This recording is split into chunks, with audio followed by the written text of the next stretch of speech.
James Gouger. In this video I'm going to introduce you to my Bridgeport milling machine behind me. Yes, I sort of put it out there that if anybody was interested to know what the levers and handles and buttons do, let me know. So yeah, I think one person let me know, and I don't need a lot of encouragement. So I'm going to lead you around it, going to go through it, explain all the bits and bobs, maybe a little sort of live demonstration of stuff working, and yeah, might be of interest to you. You know, you never know, might get one for Christmas. So yeah, so this is it. Turns back to audience.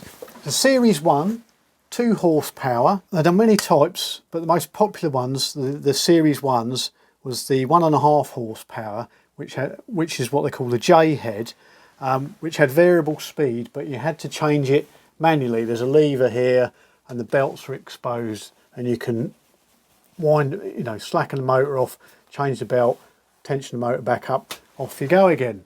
On this one, on the 2J2 head, it has variable speed, and it's just adjusted by this little handle on the side here. You can't adjust it when it's not running. It needs to be running to move the belt, so we'll leave that alone for now, although I've knocked it, doesn't matter. Yeah, so this is it. This is what they call the classic J head. Vertical milling machine, so sort of spindles that way. I do have adapters to turn it into a horizontal mill as well, so it's got sort of a gearbox down here, and you have your arbor go across, and then an arbor holder that slides on the V's under the this bit, the head bit down the back here, technical terms. Yeah, so you've got your head up here. This does all your cutting, and you've got your table here. And you've got your 3-axis that they always talk about. So you've got the display up there. So this is your X-axis is that way, left to right, like that. Your Y-axis is that way, front to back. And then you've got your Z-axis, and you've got 2 adjustments on this milling machine. Some horizontal mills, especially the big ones, only have 1 adjustment on the Z-axis where the table comes up and down. So yeah, so you can move the table up and down by twiddling this handle here, and I'll show you that later as well. But it comes with a detachable handle. What you should always do is turn it round the other way when you're not using the machine, so you don't walk into it and catch the old family jewels. Yeah, so that's it sort of basically. We've got power feed on this as well, on the X-axis. Some of them have them on the Y-axis, but they tend to be sort of fitted as an extra nowadays. You can get the sort of Taiwanese or Chinese motors that go on. Oh, I've got something falling off there. Let's do that up, being too busy winding with my handle. There we go. Yeah, so, and then the other adjustment on your Z-axis is here. I'll take that off because it's locked it down. So like a pillar drill, your spindle, you can move it up and down. So normally used for drilling, because you don't want to really be doing this with a milling cutter on the end, because once that bites into the metal, it will try and drag its way in. So you can lock it off. So you have a lock there, and then that locks it and stops it from being wound down. What I always do as well is just to be safe is I sort of wind the adjustable stops up just underneath it like that, and it sort of double locks it because the brake's not too brilliant. There's a bit of wear lower down. When it's further down it's okay, it's not so worn, but yeah, just to improve the braking I just put that down there just to stop it moving further. So yeah, and how are tools kept in the machine? Right, it uses an R8 collet system, which are these ones, like that, see, very long slender ones. And do they have R8 on them? No, you just know really. They've got a thread in one end and then a sized hole in the other with 3 slots. And what happens is you do the drawbar up, which has disappeared now, which is up here. So that's why you always have a spanner handy. Where's my spanner? Here you go. I normally have it resting on there, so I know where it is. But of course, I forgot where it was. So that goes up there like that, and then you make sure it's in gear. And this is for selecting high and low gear. So yeah, you never do this while the machine is moving, always whilst it's stopped. And that's low gear there, so that's on the back gear. In the middle is neutral, and as you see, you can't do anything with it in neutral, so the brake doesn't work, so you have to have it in gear. So if you drop it there, you'll see I'll move it, it'll click into gear like that. Then you can hold the brake and then undo the drawbar, and then depends how tight they are. When the machine's new, these will normally be tight in there, and yeah, some people, this is why it's all dented up here, some people whack it with the spanner to break the taper, but I normally have a sort of soft mallet, nylon mallet kicking around somewhere just to belt that. And then the tool and the collet drop out the bottom, but always put your hand underneath just in case the cutter drops out before the collet. There you go. And then to put it back in, it's got a slot in it, so you've got a little key on the inside of the spindle, so sort of gently put it up and turn it around with your finger till you can find the key, and then just slide it up. You can give it a little plonk in like that to try and get it sticking the taper. Wind the drawbar back down again, that will pull the collet and the tool up. Hold your brake and then tighten her up, and then before you fire it up, or always double check the tightness, because you're bound to forget sometimes, and you'll wonder why your cutting's getting deeper and deeper, because it's winding itself out the collet because you didn't remember to do it up tight. So that's that, and then let me take you around it. So the basics are, this handle winds your x-axis left and right. This one here, under here, does your z-axis backwards and forwards like that. These are just way protectors, just to try and stop a lot of crap going into it. Shame they were fitted when the machine was early on, but as it got older and they break, you know, it all costs money for engineering companies. They don't put them back on. Yeah, so it's probably more worn than it needed to be, really. But yeah, tennis ball on the end, just to stop me impaling myself on it, which I've nearly done before, just walking into it absent-mindedly, because they're quite sharp. See, quite pointy, if you can see that. And what else? Well, I think I'll take you around it so we can see all the bits and bobs. So starting from the top, well, you've got your motor at the back, 2 horsepower on this one, 1.5 horsepower on the J head. This is your drawbar here, goes all the way down to the spindle nose, or just above, sort of collet height. And then coming down, you've got your speed readout on this 2J2 head, because it's variable, so you adjust the speed with this handle here that moves. There's some bit like a sort of DAF variomatic gearbox. It's got a belt in the middle and then 2 cone drives that move up and down, so the belt gearing changes between here and the motor. So, and this is your gear selector for high, neutral and low. So you sort of push it in, move it round, and then you sort of pull it back, let it release for the pin to come out, and it lock in neutral, and then push it down again and move it round there to low, lock it in.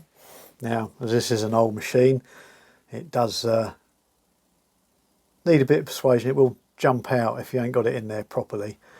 So that's your gearbox or your speed range adjuster.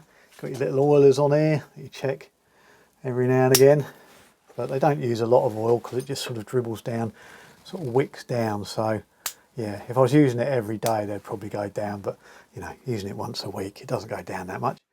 This is your Quill feed. So you've got an automatic Quill feed, and this is how you engage and disengage it. So you just pull the pin, move it round, and then lock it in place. And then to disengage, Same thing the other way, and then just observe that not to use it above 3000 RPM. And then this is your quill handle, moving it up and down. Some of them just have a single lever on. I like the three-legged sort of drill press type handle. This is your quill lock, and these are your stops for your automatic feed, so you can set the height of the job, and then the quill will come down to set height. It will hit this, and it will drop the quill feed out automatically. So, and that's what this is. So this is to engage it. That's to disengage it, and then you've got direction. So you've got up and down. So you can either have it powering up or powering down. You use this to set which way you want it to go. And then on this side, you've got your speed selection for the quill feed. So how fast it goes down through the job. You've got 3 speed settings there.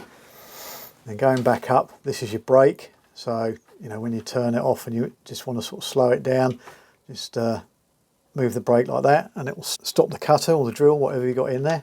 And then up here, you've got your high range and low range switch setting. Now, this doesn't actually change the speed of the motor. All it does is, because it's a 3-phase motor, it just switches it from clockwise to anti-clockwise direction. Because the way the gearing is in here, when you change it from high to low, it will change the direction of travel of your quill. But it's handy to use. Sometimes you might have a cutter that's ground for cutting the other way. So yeah, you can just ignore the high and low and just use that for your sort of clockwise, anti-clockwise switching. Also handy for machine tapping as well. So you normally be in the low speed for that. So you'd set it here to for the tap to go down into the hole, and then move it to the stop, and then move it up to the high, and it will reverse direction and wind the tap out. And you've got some adjustments on here. So you've got 4 bolts on here. This allows the head to swing when you undo that. When you undo those, you put a spanner on here, and that will allow you to wind the head that way and that way, so sort of left to right. And then as you go further back, you've got 3 bolts here. If you loosen these off and then stick a spanner on there, this will nod the head backwards and forwards like that. And then back here, if you let me move that out of the way. If you undo this one and the one further at the back, you can then move this lever, and this moves the whole head assembly backwards and forwards that way. And then same again, if you undo those two bolts that side, 2 bolts that side, you can actually swing the whole assembly round this way or that way, which is very useful. You know, if you've got a big awkward job, or you're hanging a job off the side of the mill, you can sort of swing the whole head assembly over here and over the back of the table, do your machining down there. So it's a very universal machine. That's why they're sort of really liked. That's why they've sort of done so well and been copied, you know, around the world, with different countries producing their own versions of the Bridgeport. So again, that's the quill lock there. And then moving down, we've got 3 locks for the tables. So this is the lock for your X-axis, so it locks it that way. And then you've got one down here under the table, this one here. Just do my knob up. This one here, this is the Y-axis, locks it going that way and that way. And then down here, under here, sort of have to move around. Maybe it's difficult to see. This one here, this locks the table on the Z-axis. So this locks it, preventing it from moving up and down. And then all your axis controls have, I mean, this is imperial, most of them imperial, in sort of thousandths of an inch. And yeah, they're very useful once you get the hang of them. So that one there, got one there on the y-axis, and then we got one here on the x-axis, like that.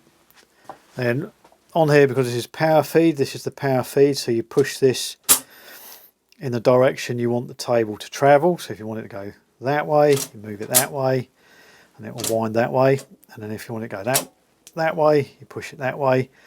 And you've got these stops on here that you can set, so you can set the travel, and they'll sort of, like this one, if you set that one over there, where is it? It's under there, but it's a bit tight, but you'd set it to sort of here, so the table will get to this point, and it'll gradually pull that back and disconnect the power feed.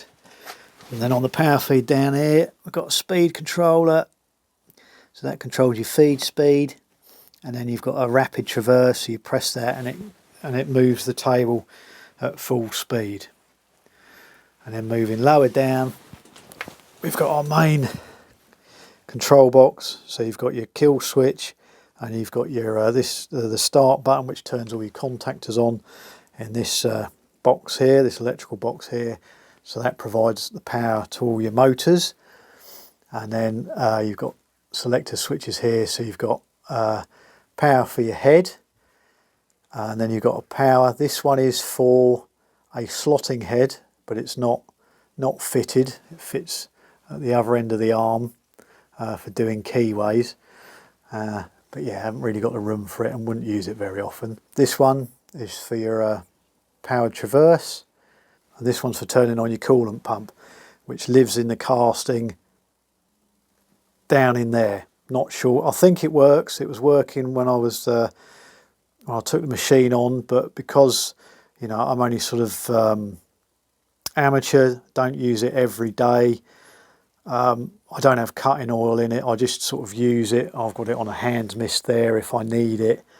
You know, sort of cutting oil in a squeezy bottle or something like that, because I don't do enough to have coolant sitting in there. Because if you don't know, coolant it's like an oil that you can mix with water, so it gives you that sort of milky white colour, but because it's got water in it as well, over a time it sort of goes off. It can get quite nasty. Yeah, you really don't want it hanging around if you're not using it very often. So at the moment we don't use it. I know Topper Machines, his milling machine, he uses ATF, it is, for cutting oil, so you don't have the disadvantage of the water contaminating and going off. So that might be an option, but you know, I haven't had the need for it yet. But if I ended up doing a lot of work and I needed a cutting oil, then maybe I'd look at something like that. But then it just makes a general mess, because you know, you're going to have the I've got the pipes that go on here and rest in the bottom of the foot of the mill down there, but you know, it'll be spraying it everywhere. And I've got a tray for it as well, like a splash tray to go around the bottom as well, but there's just not the room in the workshop to have it in here really. So there you go. Shall we sort of oh, and then the last thing, we've got the lubricator for the ways down there. So there's an automatic one, so just before you start you pull the handle up and then it goes down and starts pressurising oil into all the oil pipes up to all the ways. Okay, let's fire it up. So I've got a rotary inverter because I haven't got three phase in the building, so this converts single phase to three phase through a motor down there. Flick it on, fire it up. It might get a bit noisy.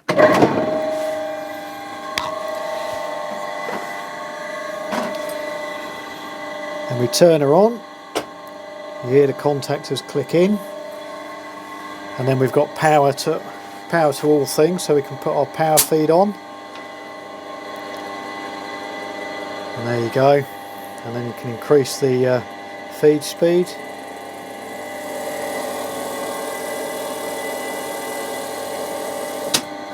And that brings it the other way. And then you've got your high speed traverse.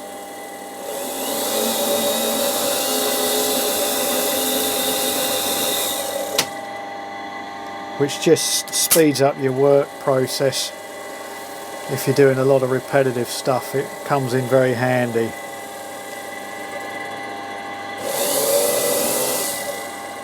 And then just put it there to turn it back off again. So yeah, you've seen the ways how they work. So just basically wind the handle,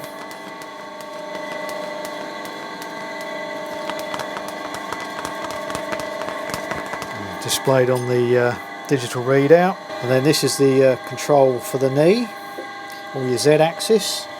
So you just wind it that way to drop it down, and then back that way to bring it back up again. And then, as I said, to store the handle when you're not using it, you flick it the other way so it's stored out of the way and you can't walk into it. You can still walk into that one though, and it's bloody painful. Okay, let's fire up the top end if you can still hear me. So we'll check it's in gear. It's not in gear at the moment, so put it in high speed. Come round here, what we're running 800, that's okay. Check brakes not on, and then just turn that.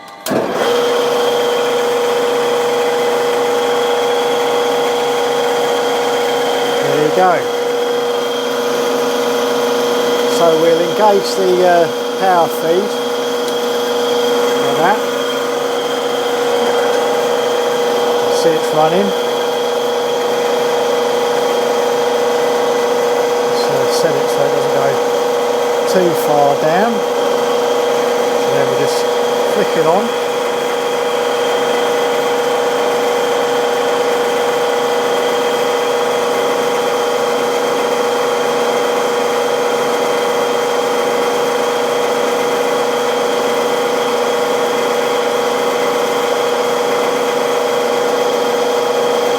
Flick it off. What I'll do is drop it down a bit further. And then you can change the speeds here. Bring it down to the higher speed. There we go, it's going faster now.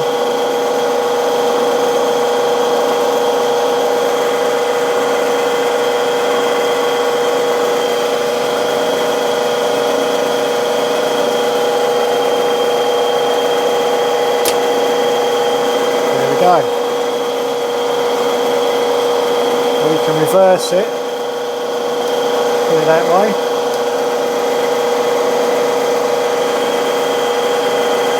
Now it'll move it back up again.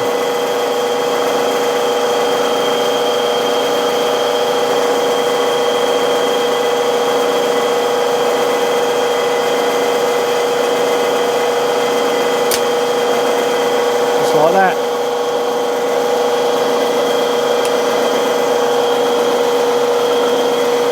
Disengage that if you're not using it, and then to adjust the speed,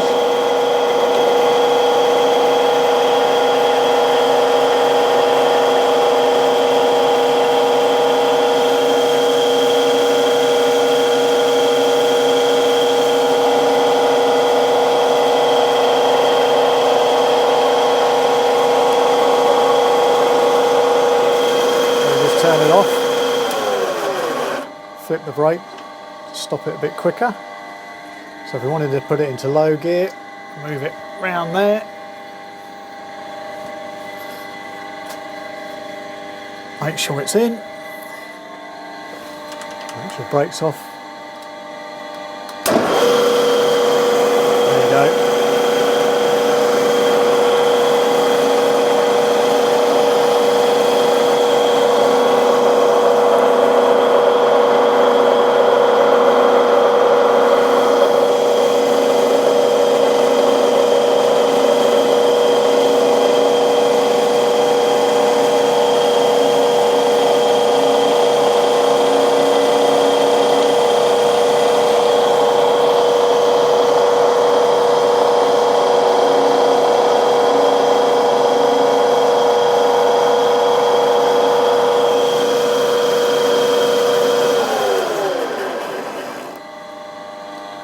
And as I said about this switch, turning it that way goes the normal way.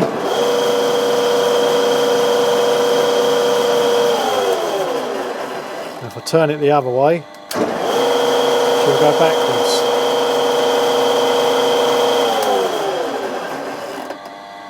There you go.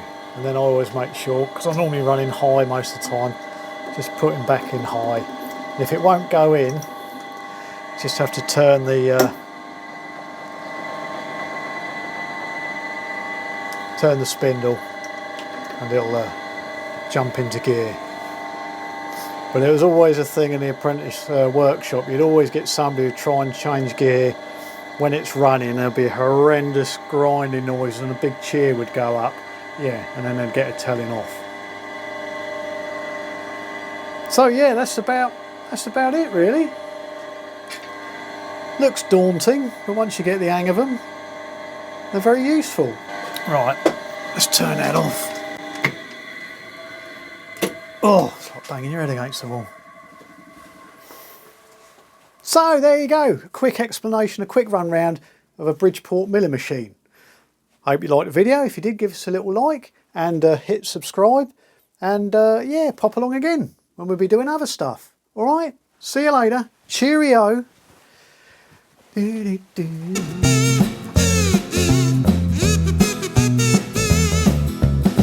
Hello. Oh, nice. But I don't need a lot of...